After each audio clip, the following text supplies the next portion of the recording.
Can I push you on the China element? You've spoken in the past that your mattress will monitor your nightmares. Given how much data is flowing east and the fact that the Politburo in Beijing has updated Ricardo and Smith by adding data to one of the factors of production, will you commit to putting privacy on the agenda of the G7 to protect British people from intrusions into their privacy?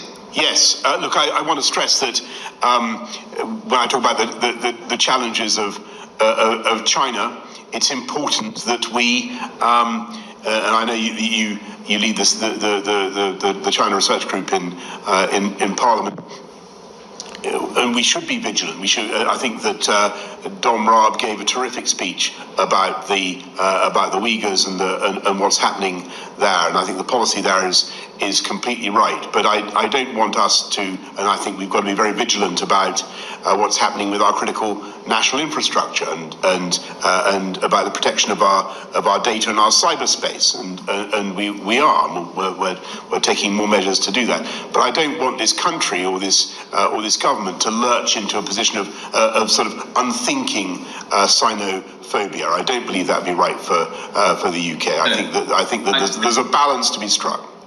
I think everybody supports you on that, but you'll remember that just after the war, our country was one of many that set up the General Agreement on Tariffs and Trade to resist the soft encroachment of Comintern, the Soviet bloc.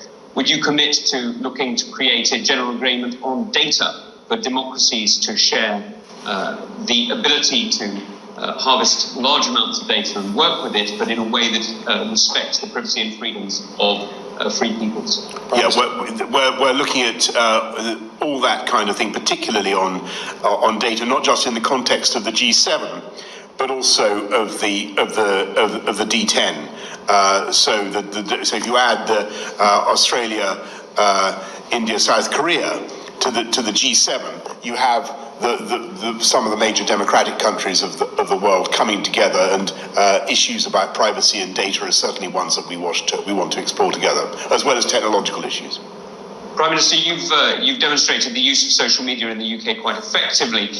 Are you comfortable with the fact that a US company controls how you communicate with your electorate, or do you think that the media rules that affect ownership of newspapers and TV stations should also affect your ability to communicate with your 3 million followers? I do think there's a real debate now to be had about the status of the internet, the big internet companies, whether they should be identified as mere platforms or as publishers, because when you start editorializing, then you're in a different world, and that's why we're bringing forward, as you know, our measures, our white paper on online harms, because it's time we had a frank conversation about the boundaries that we want to be set, and the role of these companies in what they choose to publish and what they choose not to publish.